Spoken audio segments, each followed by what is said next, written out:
আসসালামু আলাইকুম। আচ্ছা, ওই যে মাজারের পুকুরে কুমির, তারপর হচ্ছে গিয়ে মাজারের সাথে গাছ বা অনেক সময় দেখা যায় মাছ, এই টাইপের বিষয়গুলো নিয়ে অনেক সুন্নি বক্তা বিরোধিতা করছে। বিশেষ করে হাসান আল আজহারি, জয়নাল আবেদিন কাদরি, তিনিও একটা পোস্ট করছে। মানে এখানে স্পষ্টভাবে বোঝা যায় যারা প্রকৃত সুন্নি আদর্শে বিশ্বাসী বা আহলে সুন্নাত জামাতের আকীদায় বিশ্বাসী, তারা কখনো এইসব বিষয়গুলোকে সাপোর্ট করে না। কিন্তু এগুলা কেন হয়? এগুলো হয় আসলে মূর্খতার কারণে। এবং সুন্নি মনা কিছু মানুষদের মধ্যে এরকম কুসংস্কারের কিছু বিষয় থাকে। দেখেন, মাজারে যিনি আল্লাহর ওলি বুজুর্গ শুয়ে আছে, তিনি বুজুর্গ ব্যক্তি, তার মাজার জিয়ারত করা একটা ফজিলতের কাজ, ভালো কাজ, তার রুহানি তাআজ্জুব পাওয়া যায়, আমরা হাদিসের মধ্যে যেটা পড়েছি।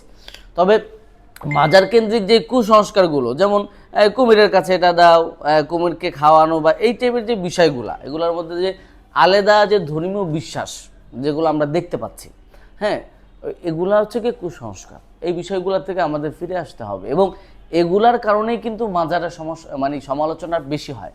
আপনি একটা জিনিস দেখেন যে মাজারের মধ্যে গিয়ে দেখা যায় একটা গাছ, এই গাছটাকে আপনি কত কিছু মনে করতেছেন, আপনি তাকে মনে করতেছেন যে সে সাহায্যের আপনাকে করতে পারবে, তো এই গাছ সে কেন আপনাকে সাহায্য করবে?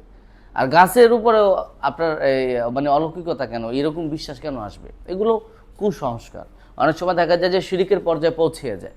এই জন্য আমাদেরকে এই যে মাজার কেন্দ্রিক যে বিষয়গুলো আছে, এগুলো অবশ্যই খেয়াল করতে হবে। বিশেষ করে সুন্নি ওলামায়ে কেরাম অনেকে এটার বিরোধিতা করে, ভালো লাগে, আবার দেখা যায় যে অনেকে করে না, হ্যাঁ, অনেকে চুপ থাকে, এটা একটা বিষয়। আরেকটা বিষয় হচ্ছে গিয়ে যে আবার এদেরকে বেশি জাতানো হয় যে যারা প্রকৃত সুন্নি তারা তো বিরোধিতা করে, বলে যে আমরা এগুলো পছন্দ করি না।